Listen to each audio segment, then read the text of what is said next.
অনেক দিন পর একটা নতুন ভিডিও নিয়ে আসলাম। ওয়েলকাম সবাইকে আমার নতুন ভিডিওতে। আশা করি সবাই অনেক ভালো আছেন, আমিও ভালো আছি। নমস্কার সবাইকে।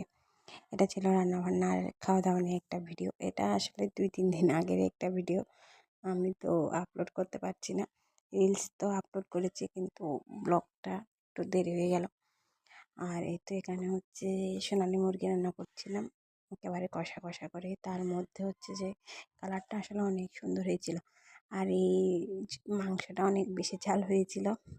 আর এখানে হচ্ছে কি রসুনও দিয়েছিলাম। আমি বলি এবার এটা হচ্ছে অনেক ঝাল হয়েছে, একটা কারণে আমি অনেক ঝাল দিয়েছিলাম।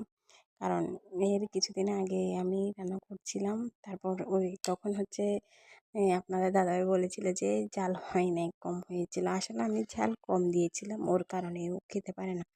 যেহেতু ডাক্তার বলে দিয়েছিল যে ওকে কম পরিমাণে মশলা আর ঝাল খেতে।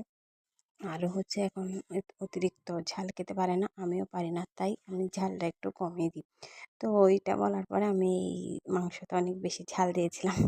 এরপরে বলেছিল আমি আর কখনো ঝাল দিতে বলবো না, এত ঝাল দিয়েছিলাম।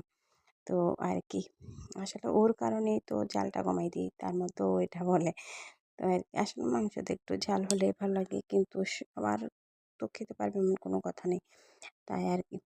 আর অবশ্যই রান্না ভালো লাগলে সবাই একটু লাইক কমেন্ট শেয়ার করে দিবেন। রান্না সবাই পারে, সেটা আমিও জানি। তো আমি তারপরও আমি যা করি তাই শেয়ার করি। আর এখানে ভাজি দিয়ে খেয়েছিলাম। ভাজি আমাদের খুব প্রিয়। আর সবচেয়ে বেশি ও পটল ভাজি খেতে অনেক ভালোবাসে, আর আমি কাঁকরোল ভাজি খেতে ভালোবাসি, তাই দুইটাই করেছিলাম। আমার ভাজি দিয়ে ভাত খেতে অনেক ভালো লাগে। তো এরপরে ছিল এই তো মাংস দিয়ে খাচ্ছিলাম। মাংসটা আসলে এতটাই ঝাল হয়েছিল যে অতিরিক্ত ঝোল দিয়ে খাওয়া যাবে না, এটা হচ্ছে। কিন্তু খেতে অনেক মজা লাগছিল।